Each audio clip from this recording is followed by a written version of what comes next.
pay my compliments to Madam Kate for hosting this and for launching such an important initiative. Mr. Adil Farhan, Mr. Fazal Ishfaq, Mr. Umar Farooq, thank you very much. So, as you know, I'm the Minister for Information and Broadcasting, but half of the time, I'm the Minister for countering misinformation also. So that also comes with the job. As the digital space has grown over the past few decades, governments have realized how important it is to take initiatives with regard to technology. And I've been working with the Prime Minister when he was the Chief Minister of the Punjab province. And we realized that without technology, we cannot achieve progress, we cannot achieve growth. So we came up with Pakistan's first land record management information systems. We digitalized the whole land revenue system, which was in fact conceived by the British Raj at that point in time, and it was still in those registers, in these shabby rooms, and nobody over the decades or over the centuries tried to change that system. So when we took up the challenge and we came up with Pakistan's first land record system, which was in the digital domain, it wasn't easy. It was a huge challenge because when you move away from the traditional and conventional systems, change is something which is resisted the most. But we were up to the challenge. We completed that successfully. We also have the honor of establishing Pakistan's most effective and largest safe city project, which helped us in combating not only crimes but also terrorism. And I believe that if you don't change with time, time will change you. And in this digital age, as far as information is concerned, as far as editorial content is concerned, I think verification and authentication are the two most important things that we need to have in order to give the people of the world a true perspective on what's going on and what the reality is. In history, if you look at the brief historical background,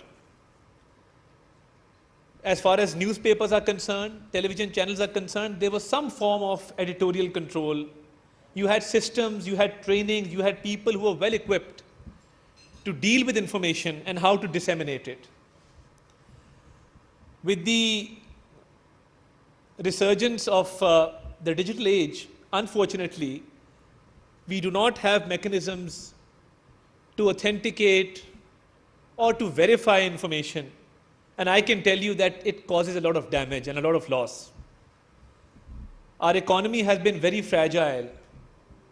And one small wrong news item with regard to an already vulnerable economy, the amount of loss it causes to the image of the country, it cannot be measured.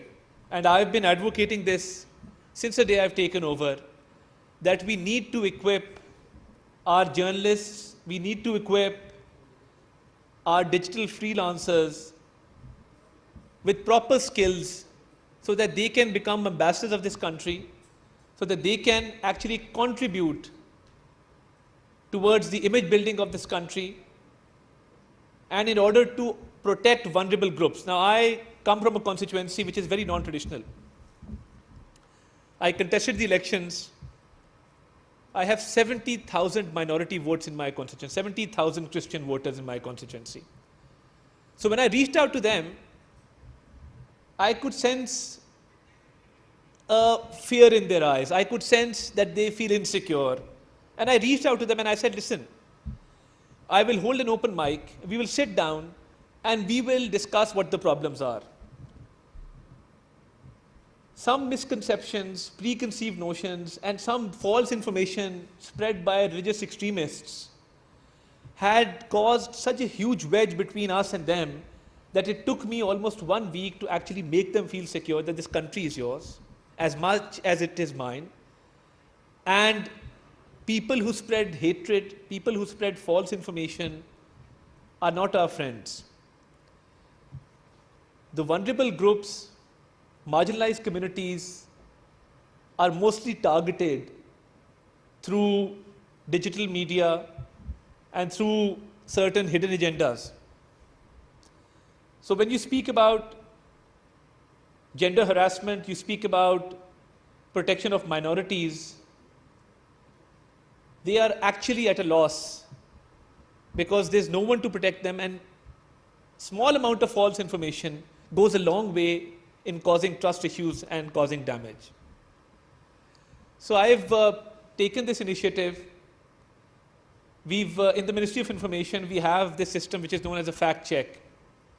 And it started off 2 years back, but now we've made it into a digital platform on all social media platforms where if we feel that any information needs to be verified, we actually put a stamp on it and we make it viral through our platforms, through our ministry, so that the ministry can actually tell the people that this information that was spread was false, or if some information requires authentication, we have those forums. But I believe that this is a great initiative that you've taken.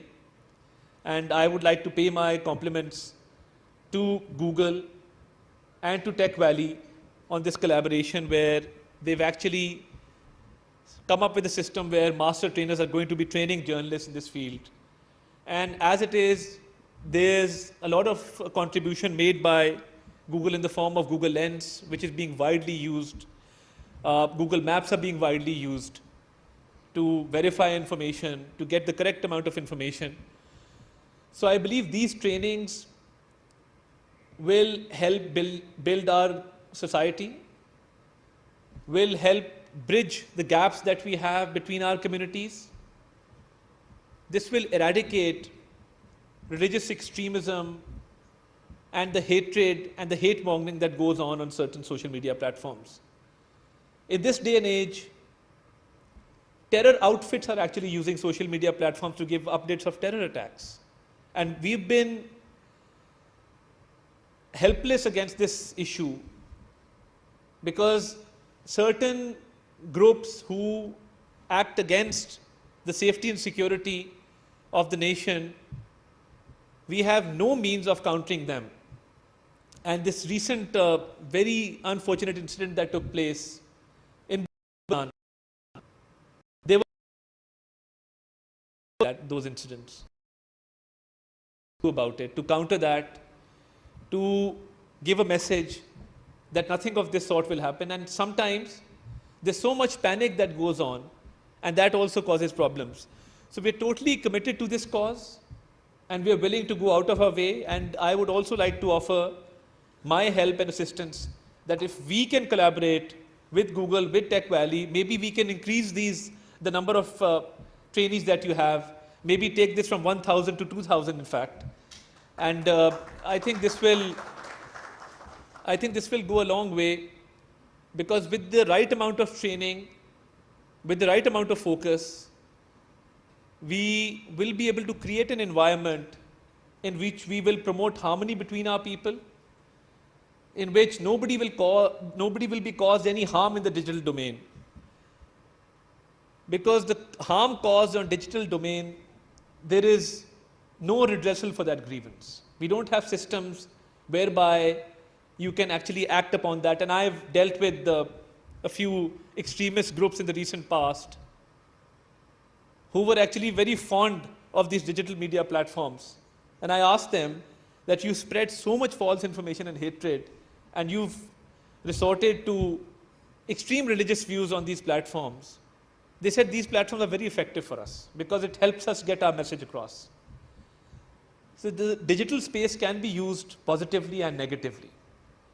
And with these trainings, we will not only be able to create a positive image of our country, but most importantly, we will be able to create a safe and secure environment for our people, and we will be able to protect our people. So my commendations to you, and I believe that in this day and age, this is a very, very important issue, and it requires a lot of focus, a lot of attention, and we are willing to go out of our way to resolve this problem. And you've taken it up at the right time, at the right place. And I think that with this kind of approach, we will soon reach a level where our society will be free of these vices that I've just mentioned.